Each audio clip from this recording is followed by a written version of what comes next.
The last 3 days, I've been co-facilitating a leadership program. And in the morning of the very first day, we get the participants to review feedback on themselves. So they've had a 360 done. And we really get them to focus on self-awareness right on that first morning, because it carries through in everything that we do in that leadership program. So every aspect we cover, we're really asking them to look at themselves and how they operate in those certain aspects. When I'm coaching someone, whether they're in a leadership role or they're not, one of the very first things we do, and it normally is the first thing, after setting some goals, etc., is to look at their self-awareness, so understanding who they are. And we do this through a profiling mechanism. Now, I have been fascinated with how people operate and profiling and understanding personalities and things like that for a very, very long time, from when I was very young.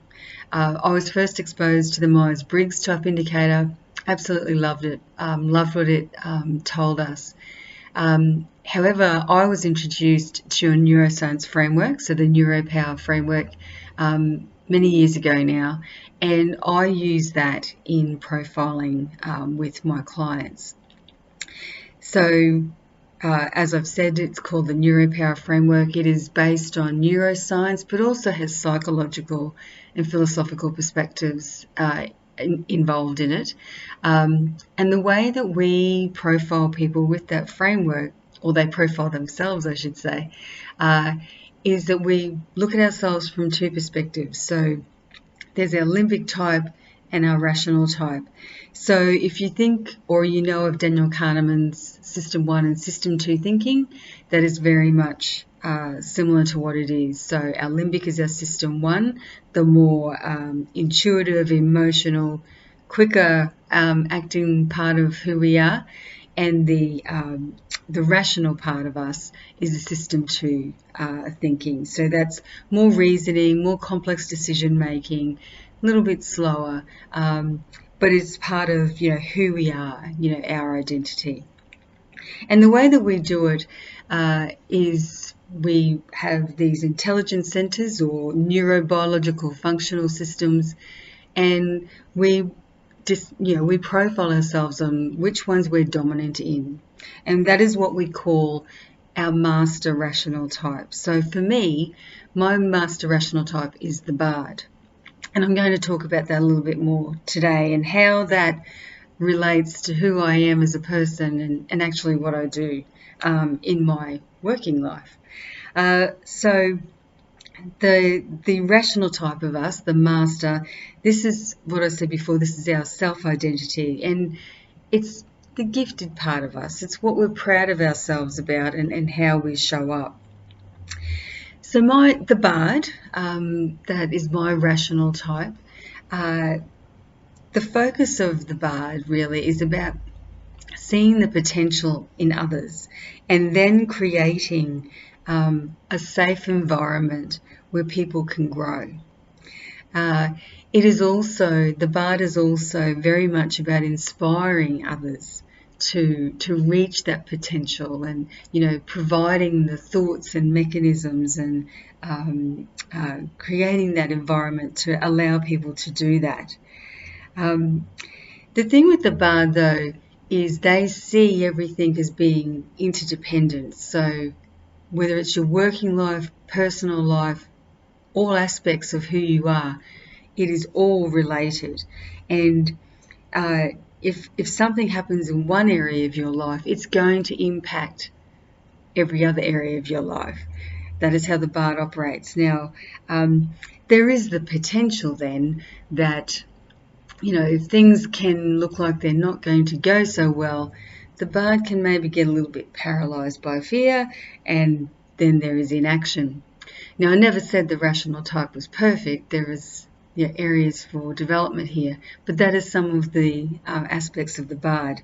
The other thing about the Bard too is that they are good listeners, which then leads them to being advisors. So they're obviously taking the time to listen to people and really hearing what people are talking about and listening to the things in between to then be able to ask the questions and guide the conversation to advise people.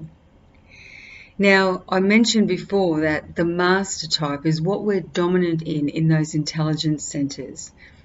It doesn't mean we don't have access to the other intelligence centres that are there in our brain.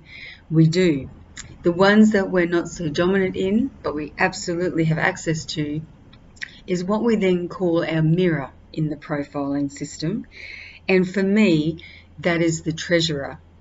And what is so interesting about listening to your mirror and understanding about your mirror is that the mirror will definitely impact your behaviours and how you appear to people, but it definitely will show up when our needs aren't being met, because this is all about how we grow and integrate the mixing of our master and mirror to be much more effective human beings.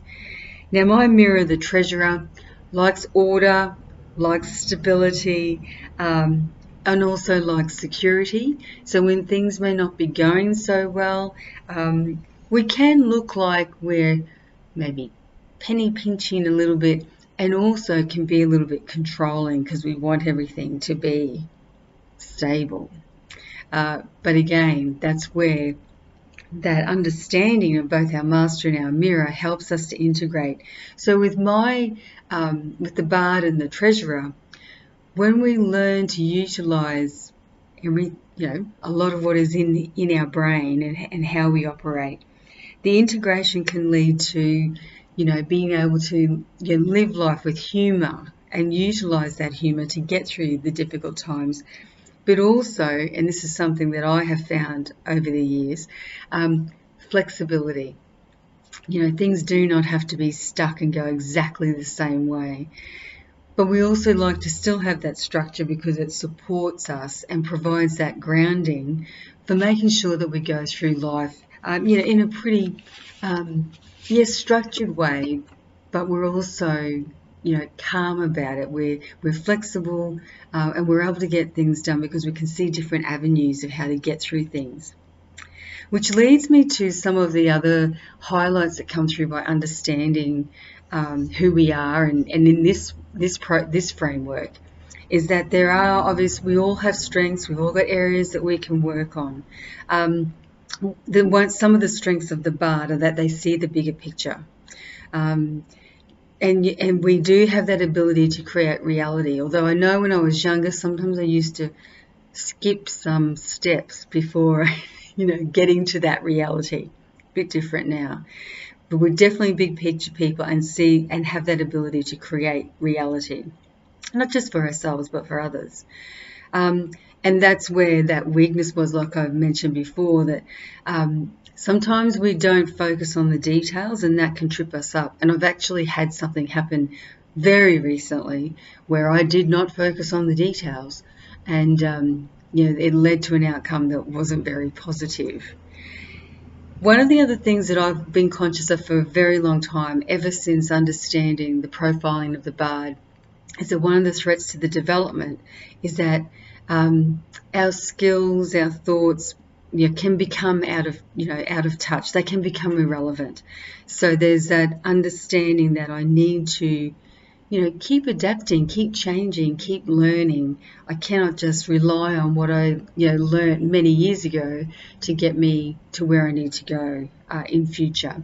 And also when I'm working with clients, that is relevant as well. I can't keep delivering in the same way I've always done. And I've definitely changed how I facilitate, how I coach, even how I do design workshops and deliver them. So there's definitely a change in that. Which is of a benefit, not just for me, but for my clients, definitely. The other things too that we find out about ourselves when we do this profiling is our leadership style. We've all got one, and we can all be effective leaders. Some of us just have to adapt more than others. But the leadership style of the bard is very much around coaching. So as you would appreciate, it's about developing others and creating that environment where risk-taking can occur, safe risk-taking, but risk-taking that will improve who we are as human beings. And that is because, we believe in people and we invest in them, and we're expecting those best efforts. And I look at this now as I reflect on this and share this with you, because I'm very fortunate that I'm working and doing things that are very much in line with my profile as a bard. The thing though too is that not every bard you meet is going to be exactly the same. Not every treasurer you meet is going to be exactly the same. And what I neglected to mention at the start is we do have 8 rational types. But you're all going to be a mixture of the rational and the limbic. The other aspect is what period of life we're in. So we would call them memes. So that will also impact how we show up. So that's the other thing about this, is that there are things that go on in our life, and I'll often return and look at the materials about the bard and to remind myself that of things that I need to be possibly working on. Maybe I've worked on it before, but maybe it's relevant again. So at the end of this, really what I want to leave you with is, self-awareness is a gift, and it is powerful, and it helps us to be the most effective we can be in all areas of our life, not just work. We should be the best we can be in every aspect of our lives.